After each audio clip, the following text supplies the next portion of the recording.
Hello friends, welcome to crazy GK trick. तो आइए daily current affairs की series को आगे बढ़ाते हैं और आज के इस वीडियो में हम 12 सितंबर 2023 के सभी करंट अफेयर्स को एक एक करके यहां पर डिस्कस कर लेते हैं। वीडियो में एंड तक बने रहिएगा। वीडियो पसंद आए तो वीडियो को लाइक और शेयर कर दीजिएगा और साथ ही साथ अगर आपको इस टॉपिक की PDF को डाउनलोड करना है, डेली करंट अफेयर्स की PDF को डाउनलोड करना है तो आप क्रेजी जीके ट्रिक के टेलीग्राम चैनल से या फिर क्रेजी जीके ट्रिक के एप्लीकेशन पर जाकर फ्री ऑफ कॉस्ट इसकी PDF को कलेक्ट कर सकते हैं। आइए आज के करंट अफेयर का सबसे पहला क्वेश्चन देखिए। क्वेश्चन इंपॉर्टेंट है, नोट कर लीजिएगा। US ओपन 2023 में महिला एकल के फाइनल मुकाबले में कोको गॉफ ने किसे हराकर खिताब अपने नाम किया है? तो पहले तो फ्रेंड्स यहाँ पर ये याद रखिए कि US ओपन 2023 साल के 4 ग्रैंड स्लैम में सबसे आखिरी में खेला जाने वाला टेनिस टूर्नामेंट है, जिसके विमेंस सिंगल के फाइनल में अमेरिका की कोको गॉफ ने एलेना रबाकिना को हराकर ये खिताब अपने नाम किया है। आंसर भी हो जाएगा। अब यहाँ पर देखिए, हमें ये तो पता चल गया कि विनर कोको गॉफ अमेरिका की खिलाड़ी है। इसके उलट अगर हम आरेना सबालेका की बात करें, रनर अप की बात करें, तो ये बेलारूस की महिला टेनिस खिलाड़ी है। अमेरिका की कोको गॉफ ने US ओपन 2023 में महिला एकल या विमेन सिंगल के फाइनल में आरेना सबालेका को हराकर पहला ग्रैंड स्लैम टाइटल जीता है। अब देखिए, ये तो बात हो गई विमेन सिंगल की।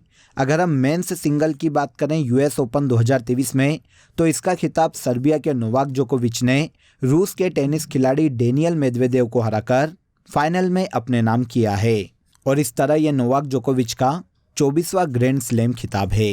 याद रखिएगा, दोनों ही फैक्ट इंपॉर्टेंट है। अब देखिए फ्रेंड्स, US ओपन 2023 के सभी विजेता हम एक बार यहाँ पर देख लेते हैं। तो पुरुष एकल मेंस सिंगल अभी हमने बात की, नोवाक जोकोविच है, सर्बिया के खिलाड़ी हैं। विमेन सिंगल की बात करें तो इसका खिताब कोको गॉफ ने जीता है, जो कि USA की महिला प्लेयर है। पुरुष युगल मतलब मेंस डबल की बात करें तो ये अमेरिका के राजीव राम और जो सेलिसबरी ने अपने नाम किया है। विमेन्स डबल की बात करें तो इसका खिताब कनाडा की गैब्रिएला और न्यूजीलैंड की एरिन की जोड़ी ने अपने नाम किया है। और मिश्रित युगल मतलब मिक्स डबल की बात करें तो ये अन्ना डेनिलिना, जो कि कजाकिस्तान की खिलाड़ी है, और हेरी हेली ओवारा ने अपने नाम किया है, जो कि फिनलैंड के खिलाड़ी हैं। तो इस तरह से US ओपन 2023 के सभी विनर यहाँ पर मैंने आपको बता दिए हैं, नोट कर लीजिएगा। अब देखिए, US ओपन टेनिस टूर्नामेंट की अगर हम बात करें तो अभी मैंने आपको बताया ये साल के एंड में होने वाला ग्रैंड स्लैम टेनिस टूर्नामेंट है, जिसकी शुरुआत 1881 में की गई थी। ये अमेरिका के न्यूयॉर्क में अगस्त सितंबर माह में खेला जाता है और यह हार्ड कोर्ट पर खेला जाने वाला टेनिस टूर्नामेंट है, ये भी याद रखिएगा। देखिए दोस्तों, अगर आपको मंथली करंट अफेयर्स की डिटेल PDF लेना है तो आप रूट एप्लीकेशन या क्रेजी जीके ट्रिक एप्लीकेशन से डाउनलोड कर सकते हैं। साथ ही आप वीडियो के कमेंट बॉक्स में भी लिंक दिया हुआ है, जहां से क्लिक करके आप ले सकते हैं। इन मंथली करंट अफेयर्स PDF में देखिए पूरे मंथ के जो सबसे ज़्यादा एग्जाम रिलेवेंट क्वेश्चन होते हैं, उन क्वेश्चन को यहाँ पर डिटेल के साथ प्रोवाइड किया गया है, जो एग्जाम के लास्ट टाइम रिवीजन में आपको बहुत हेल्प करता है। तो एक बार जरूर क्लिक करें। चलिए आगे बढ़ते हैं। इसके बाद सेकेंड क्वेश्चन देखिए, मॉब लिंचिंग पीड़ित प्रतिकर योजना का संबंध किस राज्य से है? तो मॉब लिंचिंग पीड़ित प्रतिकर योजना का संबंध मध्य प्रदेश राज्य से है। हाल ही में देखिए MP गवर्नमेंट ने मॉब लिंचिंग पीड़ितों और उनके आश्रितों को राहत और पुनर्वास के लिए मॉब लिंचिंग पीड़ित प्रतिकर योजना 2023 को मंजूरी दी है। अगर किसी भी व्यक्ति को राज्य में भीड़ के द्वारा मार दिया जाता है, मॉब के द्वारा मार दिया जाता है या घायल कर दिया जाता है, तो ऐसी कंडीशन में जो पीड़ित है या उसके जो आश्रित परिवार के लोग हैं, उन्हें राज्य सरकार के द्वारा एक निश्चित सहायता राशि प्रदान की जाने वाली है। इसे ही MP में मॉब लिंचिंग पीड़ित प्रतिकर योजना के रूप में शुरू किया जाने वाला है। इस योजना के तहत राज्य में 5 या अधिक व्यक्ति की भीड़ किसी भी एक व्यक्ति या एक से अधिक व्यक्ति को धर्म, जाति, लिंग, जन्म स्थान, भाषा, खान पान, यौन अपराध के संबंध में या किसी भी अन्य तरीके से अगर हानि पहुंचाती है तो उसे राज्य सरकार के द्वारा आर्थिक मदद प्रदान की जाएगी। सपोज अगर पीड़ित व्यक्ति की मृत्यु हो गई तो ऐसी कंडीशन में राज्य सरकार द्वारा उसके आश्रित को 5 से 10 लाख रुपए प्रदान करेगी। दुष्कर्म या सामूहिक दुष्कर्म पीड़ितों को 7 से 10 लाख रुपए तक के आर्थिक सहायता प्रदान की जाएगी। अगर दिव्यांग हो जाता है कोई इस मॉब के द्वारा हानि पहुंचाने पर, तो उसे 1 से 2 लाख रुपए की आर्थिक सहायता राज्य सरकार के द्वारा दी जाने वाली है। अगर किसी पर एसिड अटैक होता है तो पीड़ित को 8 लाख रुपए तक का मुआवजा दिया जाएगा। तो इस तरह से मॉब लिंचिंग पीड़ित प्रतिकर योजना एमपी गवर्नमेंट के द्वारा हाल ही में शुरू की गई है। अब देखिए फ्रेंड्स, एक और योजना है एमपी में जिसका नाम था मुख्यमंत्री अंत्योदय आवास योजना। हाल ही में एमपी गवर्नमेंट ने इसका नाम बदलकर मुख्यमंत्री लाडली बहना आवास योजना कर दिया है। इस योजना के तहत राज्य में जो लाडली बहनें हैं जिनके पास अपना रहने के लिए घर नहीं है, उन्हें सरकार के द्वारा घर बनाकर दिया जाने वाला है। तो ये एमपी गवर्नमेंट की मुख्यमंत्री लाडली बहना आवास योजना के नाम से जानी जाएगी। इसके बाद नेक्स्ट क्वेश्चन देखिए, safe under 16 championship 2023 football tournament किसने जीता है?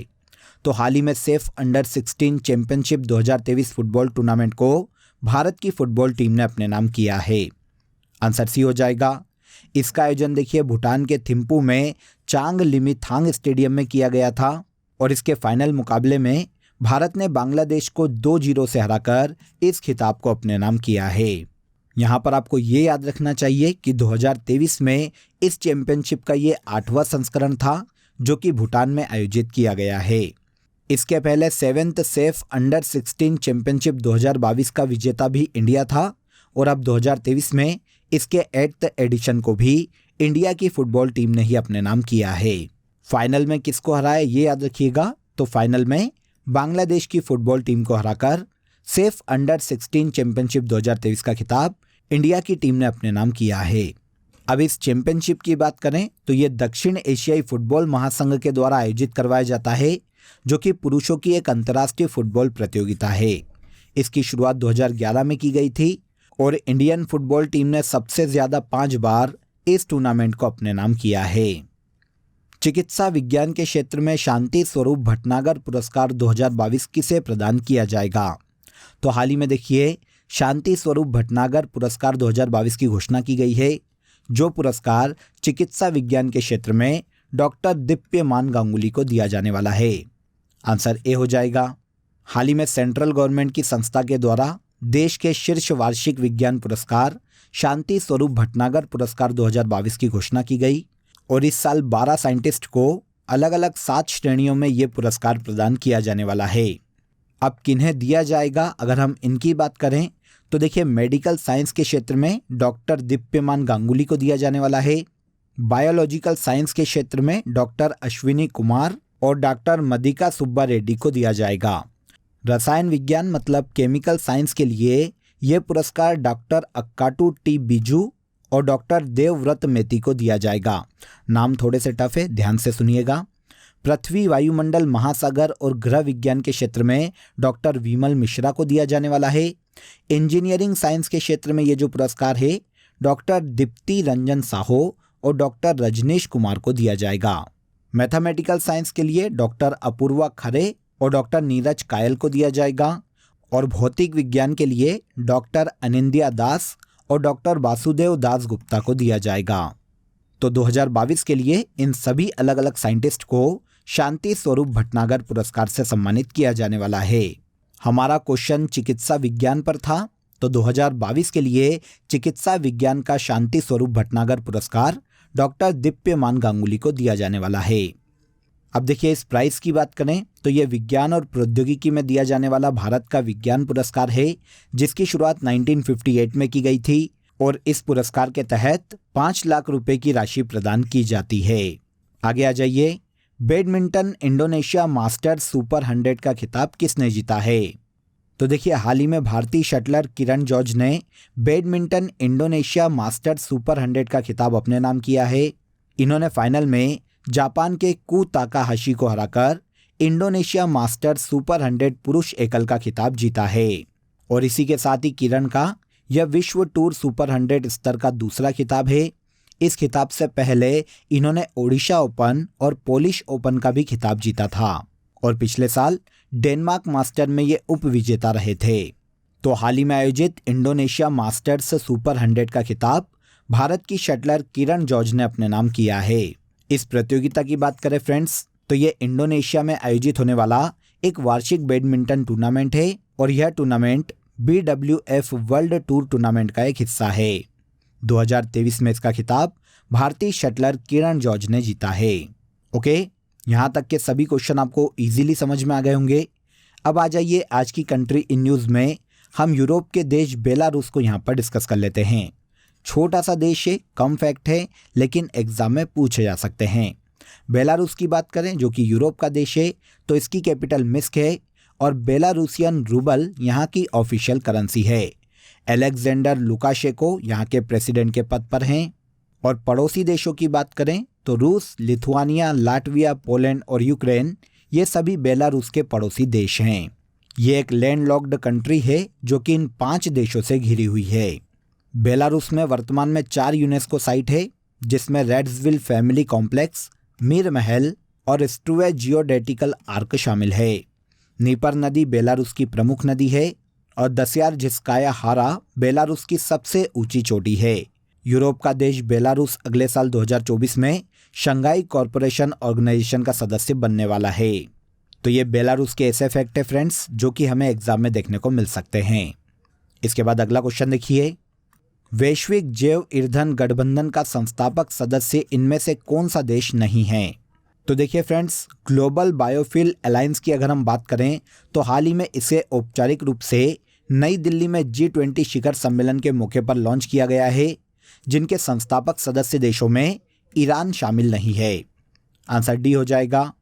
ये जो संगठन है ग्लोबल बायोफ्यूल अलायंस के नाम से, ये G20 के अध्यक्ष के रूप में भारत की एक पहल है। इस संगठन के भारत, ब्राज़ील और अमेरिका संस्थापक सदस्य हैं। इस अलायंस को बनाने का मुख्य उद्देश्य विश्व में जैव ईंधन को अपनाने के लिए सरकारों, अंतर्राष्ट्रीय संगठन और उद्योगों का एक गठबंधन तैयार करना है। साथ ही साथ परिवहन आदि क्षेत्रों में जैव ईंधन को बढ़ावा देना इस अलायंस को बनाए जाने का मुख्य उद्देश्य है। तो भारत, ब्राज़ील और अमेरिका ग्लोबल बायोफ्यूल अलायंस के फाउंडेशन मेंबर हैं। हाल ही में डॉक्टर AM गोखले पुरस्कार किसे प्रदान किया गया? तो देखिए, हाल ही में डॉक्टर AM गोखले पुरस्कार से डॉक्टर संजय कुमार मिश्रा को सम्मानित किया गया है। भारतीय सेना के अनुसंधान और रेफरल अस्पताल के ये प्रसिद्ध नेत्र रोग विशेषज्ञ फ्रेंड्स, जिनका नाम है डॉक्टर संजय कुमार मिश्रा, जिन्हें हाल ही में देखिए डॉक्टर AM गोखले पुरस्कार से सम्मानित किया गया है। जिनके नाम पर यह पुरस्कार दिया जाता है, ये भारत के एक प्रसिद्ध नेत्र विज्ञान के एक प्रसिद्ध शिक्षक थे। और अगर हम संजय कुमार मिश्रा की बात करें तो ये सशस्त्र बल चिकित्सा सेवा के अधिकारी के रूप में कार्य कर चुके हैं, जिन्हें हाल ही में डॉक्टर AM गोखले पुरस्कार से सम्मानित किया गया है। India middle east Europe mega economic corridor में कौन सा देश शामिल नहीं है? तो देखिए फ्रेंड्स, हाल ही में दिल्ली में जब G20 का सम्मेलन आयोजित किया जा रहा था, तब India middle east Europe mega economic corridor के शुभारंभ की घोषणा की गई, जिसमें अफगानिस्तान को शामिल नहीं किया गया है। आंसर ए हो जाएगा।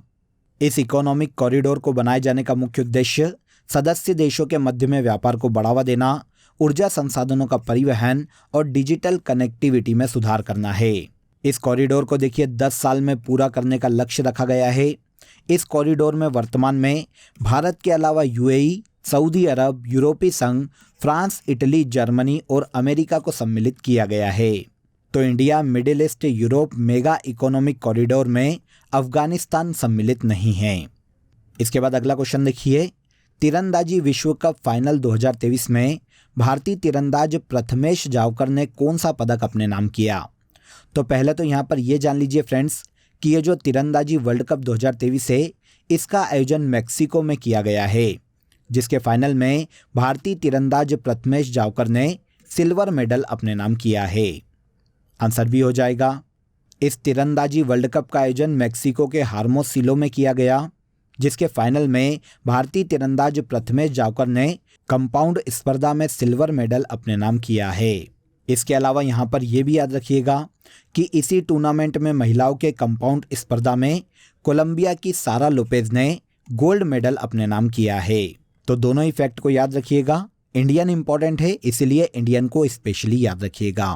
तीरंदाजी वर्ल्ड कप 2023 जिसका आयोजन मैक्सिको में किया गया, इसमें भारतीय तीरंदाज प्रथमेश जावकर ने सिल्वर मेडल अपने नाम किया है। इसके बाद आज के करंट अफेयर का सबसे लास्ट क्वेश्चन देखिए, हाल ही में बंगस वैली फेस्टिवल किस राज्य में शुरू हुआ? तो बंगस वैली फेस्टिवल की बात करें तो यह हाल ही में जम्मू कश्मीर राज्य में शुरू किया गया है। जम्मू कश्मीर के उपराज्यपाल मनोज सिन्हा ने घाटी में बंगस वैली उत्सव का हाल ही में इनॉग्रेशन किया। इस उत्सव को बनाए जाने के उद्देश्य की बात करें तो जम्मू कश्मीर के बंगस घाटी क्षेत्र में पर्यटकों को बढ़ावा देना, पर्यटन को बढ़ावा देना और इसे विश्व स्तर पर प्रसिद्धि दिलवाना इस उत्सव को मनाए जाने का मुख्य उद्देश्य है। उत्सव के दौरान देखिए आदिवासी कला या फिर जो स्थानीय कारीगरों की पारंपरिक कला है इनका प्रदर्शन किया जाता है। तो बंगस वैली फेस्टिवल का आयोजन जम्मू कश्मीर राज्य में हाल ही में किया गया है। इसके अलावा देखिए शिकारा उत्सव, गुरेज महोत्सव, केसर उत्सव और खीर भवानी मेले का आयोजन भी जम्मू कश्मीर राज्य में ही किया जाता है। क्लियर? तो यहाँ पर देखिए हमने 12 सितंबर 2023 के सभी करंट अफेयर्स को डिटेल में समझ लिया। अब आ जाइए आज की फैक्ट शीट में हम कुछ नेशनल सिंबल्स की बात कर लेते हैं जो कि अलग अलग देशों के द्वारा अपनाए गए हैं। इंडिया की बात करें तो इंडिया का नेशनल सिंबल अशोक स्तंभ है। तुर्की का नेशनल सिंबल चांद तारा है। डेनमार्क का समुद्री तट, नॉर्वे का शेर, बांग्लादेश का वाटर लिली। इसके अलावा फ्रांस का नेशनल सिंबल लिली है। नीदरलैंड का नेशनल सिंबल शेर है। ईरान का नेशनल सिंबल गुलाब का फूल है। यूके का नेशनल सिंबल भी गुलाब का फूल है। और स्पेन की बात करें तो इसका नेशनल सिंबल ईगल है।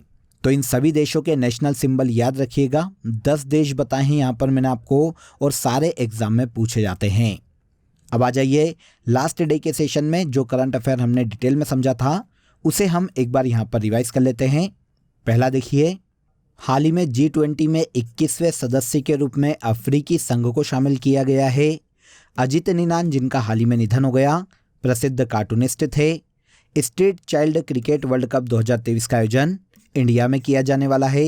US ओपन 2023 में पुरुष युगल का खिताब राजीव राम और जो सेलिसबरी ने अपने नाम किया है। इसके बाद आइए वरुण अभ्यास भारत और फ्रांस के मध्य में आयोजित किया जाता है। बाजरा अंतर्राष्ट्रीय सम्मेलन का आयोजन ओडिशा में किया जाएगा। संयुक्त राष्ट्र के 78वें सत्र के अध्यक्ष डेनिस फ्रांसिस है। पश्चिम बंगाल का स्थापना दिवस पोइला वैशाख पर मनाया जाएगा। चर्चा में रहा डिवाइस मॉक्सी का संबंध नासा से है। और लास्ट है किस राज्य के काला जीरा चावल को हाल ही में GI टैग प्रदान किया गया? तो काला जीरा चावल जिसे हाल ही में GI टैग दिया गया है ये ओडिशा राज्य का चावल है। तो ये सभी करंट अफेयर हमने लास्ट सेशन में बहुत ही डिटेल में समझे थे। अब आ जाइए आपके लिए आज का क्वेश्चन ऑफ द डे है पहला आसियान शिखर सम्मेलन कब और कहां पर आयोजित किया गया था? क्वेश्चन बहुत इंपॉर्टेंट है, कमेंट में जरूर बताइएगा कि इस क्वेश्चन का आंसर क्या है। इसके अलावा दोस्तों आप सभी के लिए एक इम्पॉर्टेंट अपडेट है। अब आपके लिए क्रेजी जीके ट्रिक के सभी कोर्सेस वेबसाइट पर भी अवेलेबल है। ये सभी कोर्सेस आप सभी की रिक्वायरमेंट और लेटेस्ट एग्जाम पैटर्न को ध्यान में रखकर डिजाइन किए गए हैं। यहाँ हम बेसिक कॉन्सेप्ट के साथ साथ कॉम्प्रिहेंसिव लर्निंग पर फोकस करते हैं। तो एक बार जरूर वेबसाइट पर विजिट करें, इसका लिंक आपको डिस्क्रिप्शन बॉक्स में दिया गया है। तो आज के इस वीडियो में बस इतना ही। अगर वीडियो अच्छा लगा हो तो वीडियो को लाइक और शेयर कर दीजिए, चैनल को सब्सक्राइब कर लीजिए। कल फिर मुलाकात करेंगे नेक्स्ट डे के करंट अफेयर में। तब तक अपना ख्याल रखिए। जय हिंद, जय भारत।